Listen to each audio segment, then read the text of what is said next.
Le Cameroun s'est réveillé ce 1er août 2024 avec l'annonce de la mort de la célèbre journaliste Suzanne Kalalobé. La mort stoppe ainsi une locomotive du journalisme camerounais. Suzanne Bema Kalalobé, de son nom de baptême, voit le jour le 16 janvier 1953 à Douala. Sa carrière journalistique débute en 1992. Elle suit alors les traces de son père, Iwiye Kalalobé, journaliste et fondateur de la revue Présence africaine. Passionnée du métier et sans cesse en quête d'une tranche horaire ou pousser un coup de gueule, consubstantielle à sa personnalité, Suzanne Kalalobé côtoie plusieurs médias, notamment RTM, la première radio privée du littoral, avant de poser ses valises au groupe La Nouvelle Expression, où elle brille par la pertinence de sa chronique « Ma candidate serait une femme ». Son charisme, son ton et sa détermination lui ouvrent les antennes d'Equinox Radio et Equinox Télévision.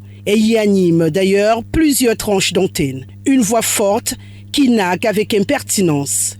Intrépide, Suzanne diversifie ses activités dans l'entrepreneuriat et met sur pied sa société de production nommée Ebeka Production et le magazine Actu. Maassou, comme elle se fait appeler affectueusement, se distingue tout au long de son parcours par son engagement en faveur d'un journalisme de qualité, sa plume acérée, son analyse fine de l'actualité, son courage et son indépendance d'esprit. En 90, lorsque nous faisons nos premiers pas, les Suzanne font leur entrée dans la presse, notamment à La Nouvelle Expression, où elle est chroniqueuse et où elle s'affirme comme une femme de talent, une femme à la plume acerbe, au verbe très châtié, et dont elle se fait très vite remarquer.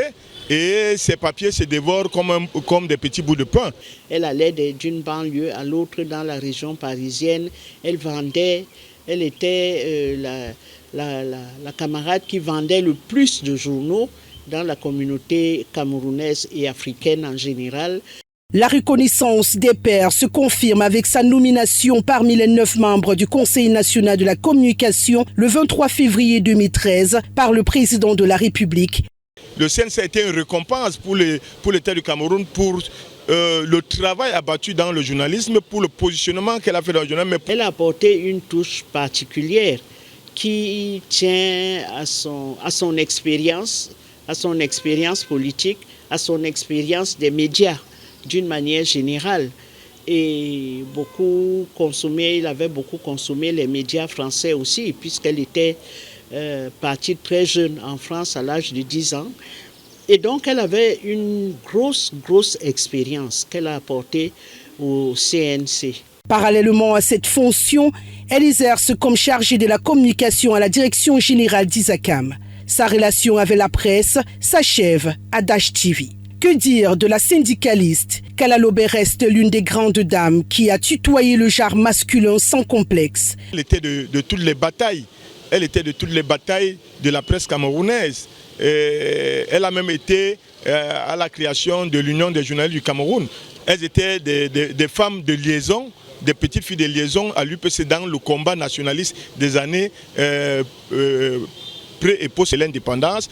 Donc, elle a marqué fortement son passage politique. Elle avait beaucoup de centres d'intérêt, parce que c'était une fille qui avait développé une curiosité intellectuelle extraordinaire. Suzanne était justement la militante qui avait du mal à entrer dans un carcan disciplinaire. C'était ça sa particularité. Elle était un peu rebelle. C'était normal, c'était un peu son caractère. Membre de l'Union nationale des étudiants du Cameroun et de l'UPC, elle ne rate pas une occasion de s'engager dans des combats en faveur des meilleures conditions de travail. Sobre, curieuse et créative, Suzanne Kalalobé publie en octobre 2010 les chroniques Sous le manguier, édité par Jacques-Marie Lafont et coécrit Supermarket en 2012, publié aux éditions Le Bec en l'air. Grande voix, elle s'essaie à la musique et participe à plusieurs festivals culturels.